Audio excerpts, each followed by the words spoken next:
Welcome back to the Confident Witch podcast. I'm Solanox, and today's episode is called Bloom Anyway. Yesterday was our Weaver's Beltaine ritual, and it was our biggest Beltaine ever. One of our biggest rituals ever, period. And it was beautiful. We had so many kids in circle, more than we've ever had before, I think. And we had 3 hand fastings, and there were tears of joy and laughter and so much love. There were people dancing and singing and laughing, playing with the kids. Akos got so much adoration and pets. We had new folks showing up for the first time and thanking us afterwards for the welcome they received. It was wonderful.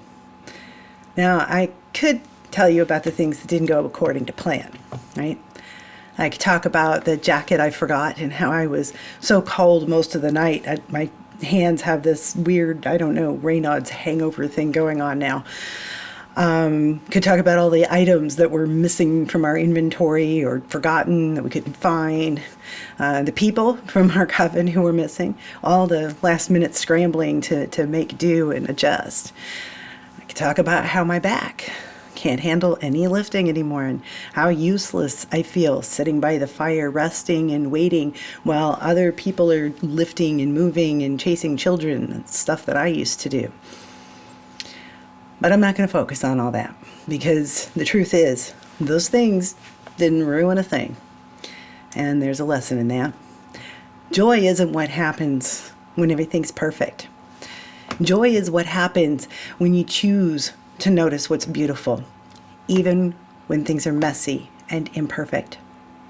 Joy happens within the storm, despite the chaos. That makes joy a spell, a rebellion, and a sacred act of will. And so I sit here today and I'm enjoying that day after ritual glow of a ritual well done and all the aches and pains that go with it.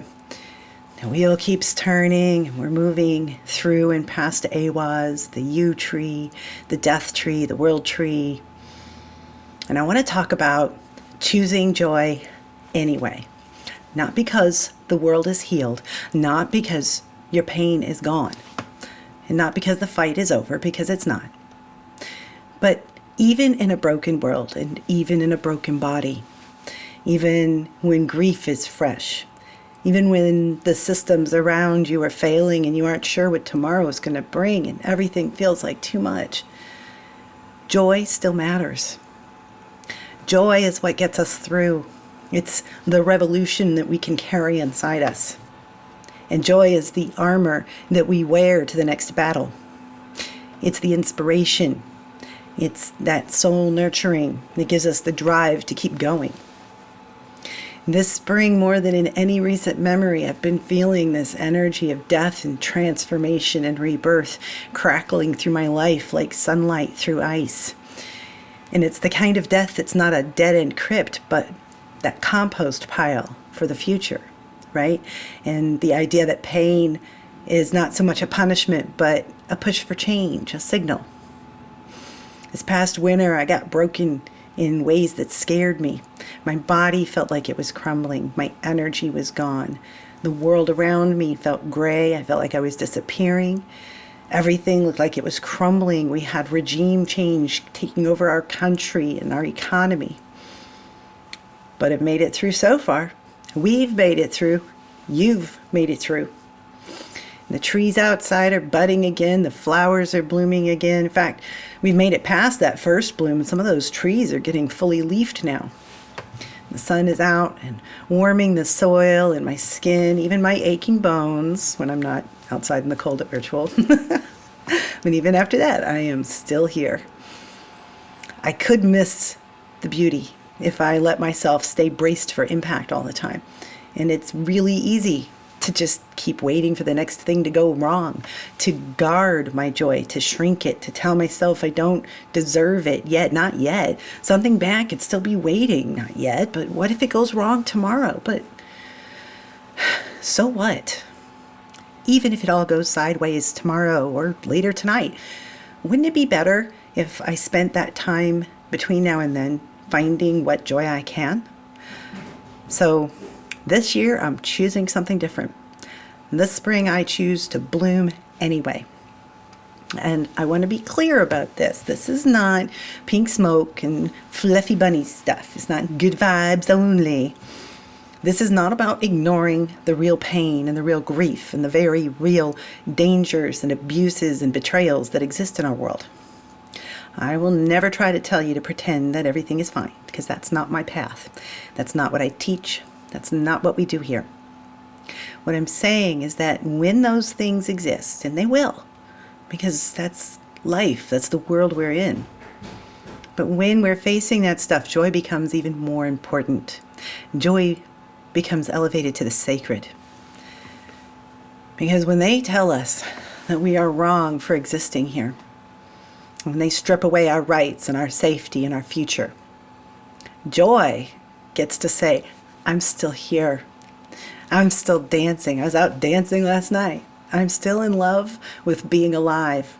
I'm in love even with this broken body and all the lessons that it teaches me. I am in love with finding myself and being myself, and in knowing that this is my truth. And that's not weakness. It's not denial. That's power, the real power of the witch. That is your birthright. So, for today, I want to give you a practice, a little mini spell that you can use when you feel like your joy is locked away, when you feel a little too brittle or numb, or just like blooming isn't going to happen for you this season. We'll call this little practice the joy invocation. And the first step is very simple. Find something beautiful. This could be anything. Absolutely anything. Patch of sunlight, the moon overhead, sound of the birds in the morning, or the delicate pattern of steam rising off your morning cup, the softness of your pet's fur, even just the sound of your own breath in and out, feeling of the curls of hair at the nape of your neck, the whisper of the fabric of your shirt between your fingers, the sight of a baby sleeping, the sigh of your lover in bed. Once you find that beauty, even if you have to imagine it or remember it, I want you to pause and put your hand on your heart. Feel the warmth of your palm and the rhythm of your breath alongside the beauty of your focus. Keep that beautiful focus and say to yourself, aloud or to yourself silently, say, I claim this joy. I claim this beauty. I claim this life. And let yourself feel it. Even if it's just for a moment, even if it's just a flicker of warmth, it's enough. Know in your heart of hearts that you absolutely deserve this moment of peace and joy.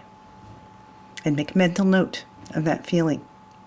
Carry it with you like a charm, like armor, like a talisman of rebellion tucked into your chest pocket. Because you don't have to wait until your life is perfect to experience that joy. You don't have to wait until your healing is all done to work your will in the world. You don't have to wait until the world is saved to save yourself. You can live now. You can laugh now. And you can love those close to you right now. Joy is not selfish. It is part of the healing. So wherever you are today, whether you're grieving or celebrating, whether you feel like you're thriving or like you're just barely hanging on, may you find a seed of joy waiting for you.